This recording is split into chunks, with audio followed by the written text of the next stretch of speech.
रूस और यूक्रेन युद्ध में कब क्या हो जाए कोई नहीं जानता। कभी पुतिन और किम की जोड़ी यूक्रेन समेत पूरे यूरोप पर भारी पड़ जाती है, तो कभी यूक्रेन को नाटो का साथ रूस के हमलों को शांत कर देता है।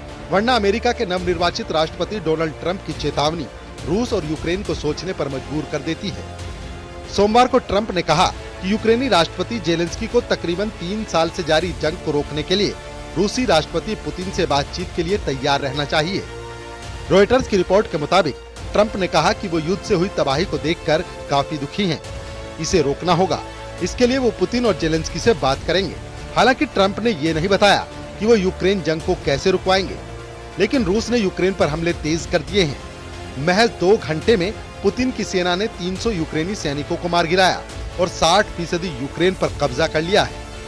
जब पूरी दुनिया की निगाहें सीरिया युद्ध पर जमी हुई थी, उस वक्त पुतिन का रूस यूक्रेन पर ऐसे भीषण जमीनी और हवाई हमले कर रहा था जिसने यूक्रेन के अंत की शुरुआत कर दी है।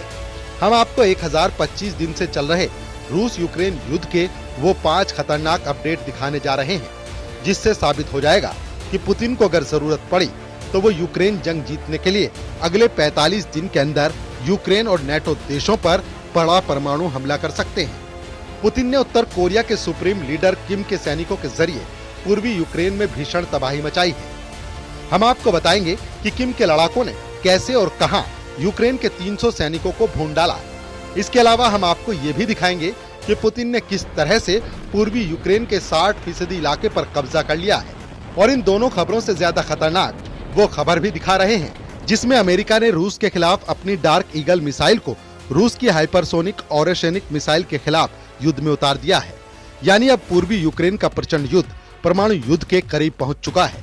33 महीने से ज्यादा की जंग में राष्ट्रपति जेलेंस्की ने जंग का हर पैतरा पुतिन के खिलाफ इस्तेमाल कर लिया है, लेकिन अभी तक न तो अमेरिका और न ही नेटो के 32 देश पुतिन के रूस पर भारी साबित हुए हैं। जंग की सबसे बड़ी और ताजा खबर तो और भी हैरान करने वाली है। खबर है कि उत्तर कोरिया के सैनिकों ने रूस के कुर्स्क इलाके में यूक्रेनी सेना पर भीषण हमला किया है।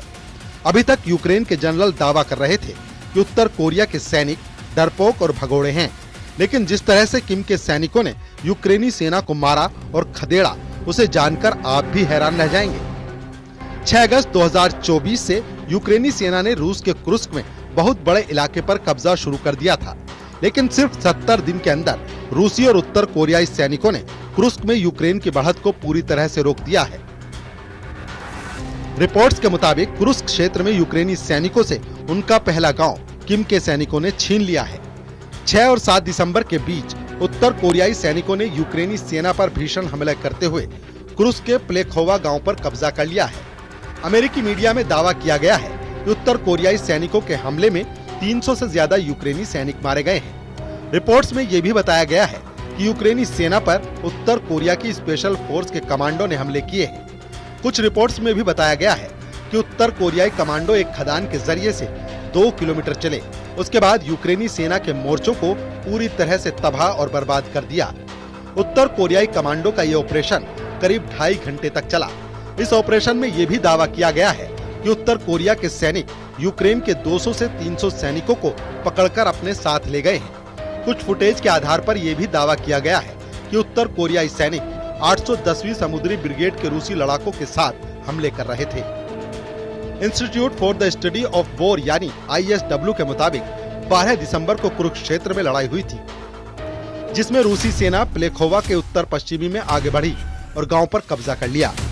पुतिन के भयंकर हमलों के बीच यूक्रेनी राष्ट्रपति व्लादिमीर जेलेंस्की ने बयान दिया है, रूस ने हमारे खिलाफ जंगी प्रयोग शुरू कर दिया है। यूक्रेनी सेना पर उत्तर कोरिया के सैनिकों ने हमले किए हैं।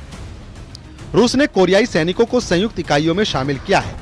कुरुक्षेत्र में इस प्रयोग के जरिए हमले किए जा रहे हैं, लेकिन हमारे पास जानकारी है मॉस्को ने इस युद्ध में एक और दूसरे देश को शामिल किया है। जितना संभव हो सके रूस इनका इस्तेमाल करेगा। इस वक्त रूस की वायुसेना, मिसाइल और ड्रोन ब्रिगेड, टैंक और तोपखाना पूर्वी यूक्रेन में भयंकर तबाही मचाए हुए हैं। रूस के इन हमलों को यूक्रेनी एयर डिफेंस रोक नहीं पाए हैं। रूसी वायुसेना ने यूक्रेन में हवाई हमले किए हैं, मिसाइलों से हमला किया है। यूक्रेन के 3 एयरपोर्ट को निशाना बनाया गया है। एयरपोर्ट पर यूक्रेनी पायलट F-16 की ट्रेनिंग ले रहे हैं। वहीं पर रूसी हवाई हमले हुए हैं। रूस की पैदल सेना, टैंक और तोपखाना ब्रिगेड ने पूर्वी यूक्रेन के डोनेस्क और लुहास्क में तबाही मचाकर रख दी है। जरा देखिए पिछले 18 घंटे में यूक्रेन पर रूसी हमलों से जुड़ी कौन कौन सी बड़ी खबरें और दावे सामने आए हैं। यूक्रेन के राष्ट्रपति जेलेंस्की ने खुद माना है कि पूर्वी यूक्रेन में रूस ने पिछले 18 घंटे में कयामती हमले किए हैं। जेलेंस्की ने मीडिया को जानकारी देते हुए कहा है कि रूसी सेना ने पूर्वी यूक्रेन के इलाके में 94 क्रूज और बैलिस्टिक मिसाइलों से भयानक हमला किया है।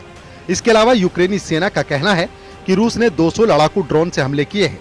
हालांकि जेलेंस्की दावा कर रहे हैं कि रूस की 94 मिसाइलों में से 81 मिसाइलों को यूक्रेनी सेना ने तबाह कर दिया है। लेकिन मौके पर मौजूद जो हालात दिख रहे हैं वो यूक्रेनी सेना की पोल खोल रहे हैं। यूक्रेन के पावर स्टेशनों को रूसी हमलों में जबरदस्त नुकसान पहुंचा है। इसके अलावा पूर्वी यूक्रेन के डोनेस्क और लुहांस्क में रूसी सेना बहुत बड़े इलाके पर कब्जा करने में सफल हुई है। रूसी दावों के मुताबिक रूस ने डोनेस्क के 60% हिस्से पर अपना कब्जा जमा लिया है। यूक्रेन पर आक्रमण के बाद ये रूसी सेना की सबसे तेज प्रगति मानी जा रही है। हम आपको बता दें, डोनेस्क को पूर्वी यूक्रेन का प्रवेश द्वार कहा जाता है। अब यूक्रेन का पूर्वी मोर्चा पूरी तरह कमजोर हो चुका है। रूसी सेना चासिव यार शहर पर कब्जा करने के लिए तेजी से आगे बढ़ रही है। एक रूसी समर्थक ब्लॉगर यूरी पोडोलियाका ने तो यहाँ तक दावा किया है कि रूसी सेनाएं यूक्रेनी शहर प्रोक्रोव से केवल 1.5 किलोमीटर दूर रह गई हैं। यानी यूक्रेन के पोक्रोवस्क शहर पर रूसी सेना अगले कुछ घंटों पर कब्जा कर सकती है। ओपन सोर्स मैप्स के मुताबिक रूस ने अमेरिकी राज्य वर्जीनिया के आकार के बराबर यूक्रेन के एक हिस्से पर कब्जा कर लिया है। जेलेंस्की ने माना कि ये हमारे ऊर्जा क्षेत्र के खिलाफ सबसे बड़े रूसी हमलों में से एक था। कई प्रकार की 94 मिसाइलों में क्रूज और बैलिस्टिक समेत 81 मिसाइलों को मार गिराया गया। हमले में लगभग 200 लड़ाकू ड्रोन शामिल थे। इतने बड़े हमले का हमें अंदाजा था। ऐसे हमलों से ठंड के मौसम से लोगों की हालत और खराब हो जाएगी। हारते यूक्रेन को बचाने के लिए अमेरिका की बाइडेन सरकार भी पूरा जोर लगा रही है।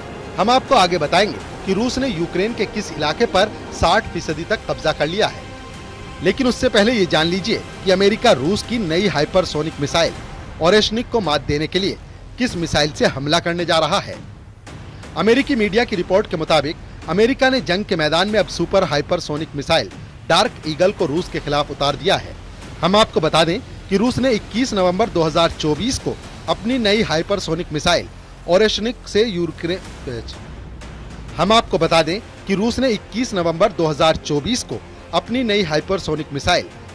से यूक्रेन के निप्रोस शहर पर हमला कर तहलका मचा दिया था।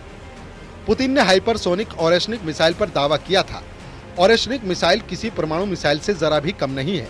इस मिसाइल ने यूक्रेन, अमेरिका और नेटो के होश उड़ा दिए। सबसे पहले आप ये जान लीजिए रूस की ओरेशनिक और अमेरिका की डार्क ईगल मिसाइलें बेहद खतरनाक क्यों मानी जा रही हैं। दावों के मुताबिक रूस की ओरेशनिक मिसाइल 10 मैक की रफ्तार से सटीक हमला करती है, लेकिन वहीं अमेरिका की super hypersonic dark eagle missile 17 Mach की रफ्तार से हमला करती है। यानी रफ्तार के मामले में रूस की ओरेशनिक मिसाइल अमेरिका की डार्क ईगल के सामने कहीं नहीं टक पा रही है। लेकिन रूस की ओरेशनिक मिसाइल एक बार में 6 वॉरहेड के साथ हमला कर सकती है, जबकि अमेरिका की डार्क ईगल मिसाइल एक एंटी मिसाइल प्रणाली है जिसमें ओरेशनिक जैसी हमले की क्षमता नहीं है। डार्क ईगल में हाइपरसोनिक ग्लाइडर बूस्टर हैं जो इसे भयानक रफ्तार देते हैं। ओरेशनिक में ग्लाइडर बूस्टर नहीं, लेकिन इसमें परमाणु हथियारों जैसी क्षमता है। डार्क ईगल 17 मैक यानी धमनी की रफ्तार से 17 गुना तेज रफ्तार से 3000 से 3700 मीटर प्रति सेकंड की गति प्राप्त कर लेती है। डार्क ईगल की रेंज भी 1725 मील है, जबकि ओरेशनिक की रिपोर्ट की गई 3418 मील की रेंज है। इधर रूसी और पश्चिमी मीडिया के मुताबिक पुतिन की बेहद गुप्त मीटिंग में इस बात के संकेत दिए गए हैं कि रूस यूक्रेन जंग को बातचीत से खत्म नहीं किया जा सकता है। इसका आखिरी रास्ता है एटमी जंग। रूसी सेना वाकई में पिछले 33 महीनों से लाखों सैनिक जंग में खो चुकी है।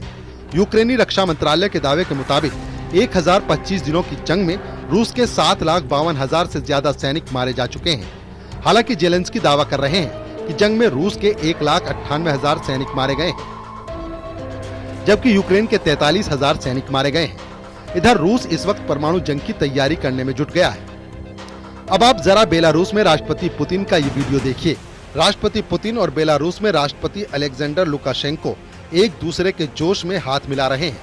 इस बेहद अहम मीटिंग को लेकर दावे किए गए हैं कि बेलारूस में मौजूद रूस के एटमी हथियारों को एक्टिव कर दिया गया है। इसके अलावा रूस ने अपने ओरेशनिक हाइपरसोनिक मिसाइल को बेलारूस में पहुंचाने की भी डील फाइनल कर दी है। यानी पुतिन बेलारूस को एक युद्ध का पावर सेंटर बना चुके हैं, जो यूक्रेन और नेटो के लिए काल साबित होगा। रूस के विदेश मंत्री सर्गेई लावरोव ने तो डंके की चोट पर कह दिया कि अगर परमाणु युद्ध होता है तो इसके लिए अमेरिका और नाटो देश सीधे तौर पर जिम्मेदार होंगे। हैरानी की बात तो ये है कि हारते यूक्रेन को जिताने के लिए जाते जाते राष्ट्रपति बाइडेन अरबों रुपए यूक्रेन को दे रहे हैं। अमेरिकी मीडिया के मुताबिक अमेरिका ने यूक्रेन को 4.2000 करोड़ की सैन्य सहायता का ऐलान कर दिया है। इस पैसे से यूक्रेन को ज्यादा घातक हथियार और मिसाइल देने की तैयारी हो रही है। लेकिन पुतिन की रूसी सेना जिस तेजी से यूक्रेन पर हमले कर रही है, उससे साफ है कि यूक्रेन का अंत शुरू हो चुका है, जिसे अब अमेरिका भी नहीं रोक पाएगा।